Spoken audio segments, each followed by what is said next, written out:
ના, જેમ ઢોસા માટે આપણે અડદની દાળ અને ચોખાનું કોમ્બિનેશન કરીને બનાવતા હોઈએ છીએ. આની અંદર ચોખા અને ભાત, રાંધેલા ભાત અને જે બોઇલ્ડ રાઈસ, એ બેનું કોમ્બિનેશન કરીને બનાવવામાં આવે છે. ઓકે. અને એ બંનેને ક્રશ કરી અને પછી એને ફર્મન્ટ થવા દેવામાં આવે છે અને પછી એના અપ્પમ બનતા હોય છે. અપ્પમ બનાવવા માટે બી એક એનું જુદું પાત્ર આવતું હોય અને ટિપિકલ રીતે બનતા હોય છે અપ્પમ. અચ્છા, તો સામગ્રીમાં બીજું શું છે? તમે કીધું કે ખીરું એક તો લઈએ છે, સાથે શું છે? એની સાથે કશું જ બીજું નથી નાખવાનું હોતું, મીઠું હોય છે. અને એને ફર્મન્ટ કરવા માટેમાં ક્યાં તો એને ટ્રેડિશનલી ફર્મન્ટ કરે તો 2-3 દિવસે ફર્મન્ટ થતું હોય. અધરવાઇઝ આપણે ઈસ્ટ નાખીને પણ એને ફર્મન્ટ કરી શકીએ છીએ. તો આપણે અહીંયા ઈસ્ટ લીધું છે, મીઠું, ખાંડ અને ચોખા અને ભાતનું બેટર. ઓકે, તો સ્ટાર્ટ કરીએ. ચોક્કસ. તો સૌથી પહેલા એને ફર્મન્ટ કરવા માટે મૂકવાનું છે. ગેસ ચાલુ કરી દઈશું. લગભગ 1-1.5 ચમચી જેટલું પાણી લેવાનું છે. જે અપ્પમ બનાવીએ તેનું બેટર બહુ પાતળું નથી કરી દેવાનું. એને પાતળું કરવા માટે મેઇન ઇન્ગ્રેડિયન્ટ જે હું કહેવાનું ભૂલી ગઈ, પણ એ છે કોકોનટ મિલ્ક. અચ્છા. એને તમે ક્રશ કરી દો અને પછી એને જેટલું ડાયલ્યુટ કરવું હોય કોકોનટ મિલ્ક થી ડાયલ્યુટ થાય અને પછી એને ઘી કે તેલ વગર બનાવવાનું હોય છે. અચ્છા, એટલે પાણી કેવું કઈ નથી નાખતા એમાં? પાણી જરૂર હોય તો નાખવાનું ક્રશ કરતી વખતે, પણ પછી એને પાથરવા યોગ્ય બનાવવા માટે કોકોનટ મિલ્ક નાખવાનું હોય છે. ગેસ બંધ કરી દઈશું. ઈસ્ટ તૈયાર કરવા માટે પાણી સજ ગરમ થયું હોય એની અંદર ખાંડ નાખીશું, લગભગ 1/2 ચમચી. અચ્છા. અને ડ્રાય ઈસ્ટ પાવડર છે 1 મોટી ચપટી જેટલો. અને તમે કહો ટ્રેડિશનલી તો એને 2-3 દિવસ થાય છે ફર્મેન્ટ કરતા, તો એમાં શું પ્રોસેસ હોય છે? એની અંદર કશું નહીં, એની જાતે ફર્મન્ટ થવા દેવાનું હોય, અથવા તો જે અપ્પમનું બેટર હોય એ વધ્યું હોય એ જ થોડુંક બીજામાં. એટલે જનરેશન પણ 2-3 દિવસ એટલે તો બહુ જ લાંબો પીરિયડ છે. હા, પણ ત્યાંની જે વેધર છે એ બધાની સાથે એને થતા, જો સમર હોય કે બહુ જેવું તો થોડું કદાચ વહેલું પણ થઈ જતું હોય, પણ ફર્મન્ટ થાય પછી જે બનાવી શકાય છે. અચ્છા. ઈસ્ટનું પાણી તૈયાર થઈ ગયું છે. હવે 1 કપ મોટો આવો વાડકો ભરીને ચોખા અને ભાત એ બેને ક્રશ કરેલા છે એ બેટર લઈશું. બંનેનું માપ કેટલું રાખીએ છીએ ચોખા અને ભાતનું? 2 કપ ચોખા અને 1/4 કપ ભાત. અચ્છા. રાંધેલા ભાત જે પણ તમે ખાતા હો ઘરમાં, એ જરૂરી નથી કે કોઈ ચોક્કસ પ્રકારનો જ ભાત. એટલે પહેલા ચોખાને પલાળી દઈએ છે. ક્રશ કરવા માટે ચોખાને પલાળી દેવાના. જે બોઇલ્ડ રાઈસ હોય એને 6 થી 7 કલાક પલાળવા દેવાના, 2 કપ લઈને.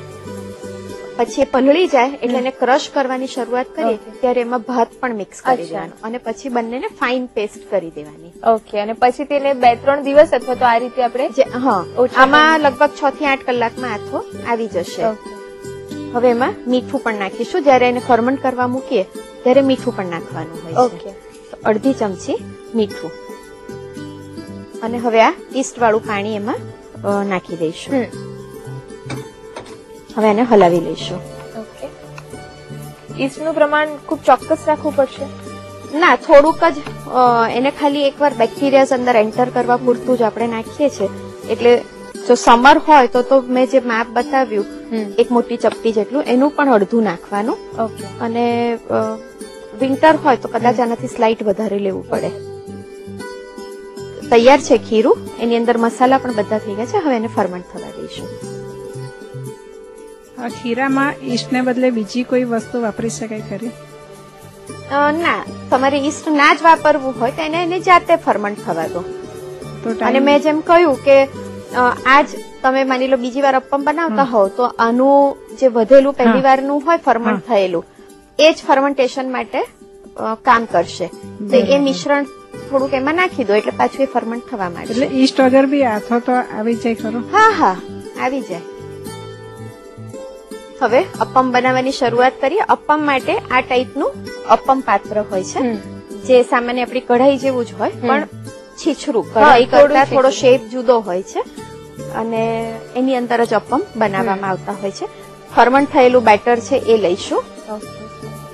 સરસ સ્મૂથ થઈ ગયું છે. હા. આની અંદર મસાલો મીઠું જે નાખવાનું છે એ તો નાખેલું જ છે. અને આ ઘણું જ લીસું પણ લાગે છે, જે ઢોસાનું ખીરું કે બીજું કોઈ ખીરું છે એના કરતા ઘણું લીસું લાગે લીસું છે, એને એકદમ ફાઇન પેસ્ટ જ કરવાની છે. ઓકે. અને ભાત છે એટલે કદાચ પોસિબલ છે કે ભાતના કારણે એમાં ઇલાસ્ટિસિટી આવે. ઓકે. એને જે સ્પ્રેડ કરવું એ તૂટી ના જાય. અચ્છા. ગેસ ચાલુ કરી દઈશું, અપમ પાત્ર ગરમ કરવા મૂકીશું. જે બેટર છે એને હજી થોડું પાતળું કરવાનું છે. એની અંદર કોકોનટ મિલ્ક નાખીશું. કોકોનટ મિલ્ક નું કોઈ પ્રમાણ નથી, જરૂર હોય એટલું વધારાનું તમે એડ કરી શકો. ખીરાની જે કન્સિસ્ટન્સી છે એ કેવી રાખી છે? આવું રેડાય એવું. ઓકે. આમ ઇઝીલી રેડાઈ શકે એવું. અપમ પાત્ર ગરમ થઈ ગયું હશે. હવે એમાં આ 2 ચમચા બેટર નાખીશું. થોડુંક વધારે નાખીએ, જાડું પણ બનાવી શકાય. અને પછી એને આ રીતે. અચ્છા, એટલે આ રીતે સ્પ્રેડ થઈ શકે એટલું કન્સિસ્ટન્સી એની હોય. હા.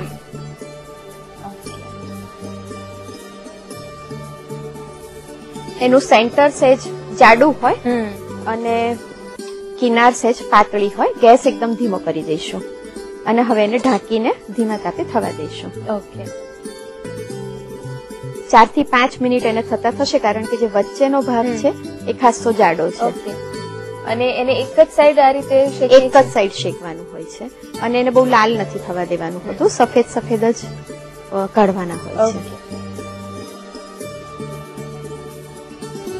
મેડમ, હું એમ પૂછવા માંગુ છું કે આ અપમ બનાવવા માટે અપમ પાત્રનો જ ઉપયોગ કરવો પડે કે પછી બીજા કોઈ પાત્રની અંદર આ અપમ બનાવી શકાય? આનો જે મેં શેપ તમને બતાવ્યો એના જેવા શેપની કોઈ પણ વસ્તુ હોય તો ટ્રેડિશનલ અપમ બની શકે. પણ પછી ના જ હોય અને અપમ ક્યારેક જ વન્સ ઇન અ વ્હાઇલ તમે બનાવતા હો તો નો પ્રોબ્લેમ, તમે તવા પર બી ઉત્તપમની જેમ પણ કરી શકો. હું અપમ નું એક આ બને એટલે તમને બતાવીશ. એની બ્યુટી એની લેસી એજ, જે એની કિનાર હોય એ લેસ વાળી કિનાર કેવી પાતળી, એ એની બ્યુટી છે.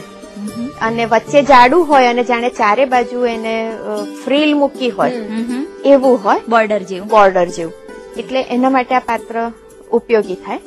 પણ પછી તો આપણે જ ખાવાનું ને આપણે જ બનાવવાનું છે, જે અનુકૂળ હોય એમ કરી શકો. Okay, thank you. જોઈ લઈએ, કદાચ અપમ થઈ જ ગયું હશે.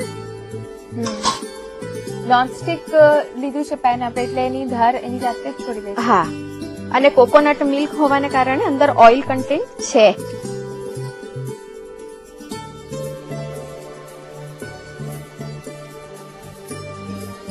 રેડી છે અપમ.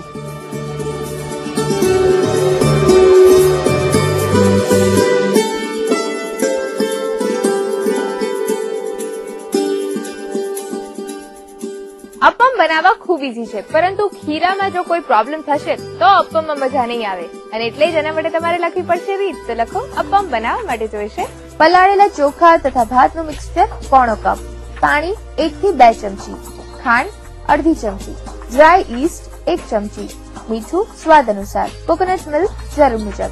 અપમ બનાવવા માટેની પદ્ધતિ: સૌપ્રથમ એક વઘારિયામાં પાણી લઈ તેમાં ખાંડ તથા ડ્રાય ઈસ્ટ પાવડર ઉમેરી મિક્સ કરો.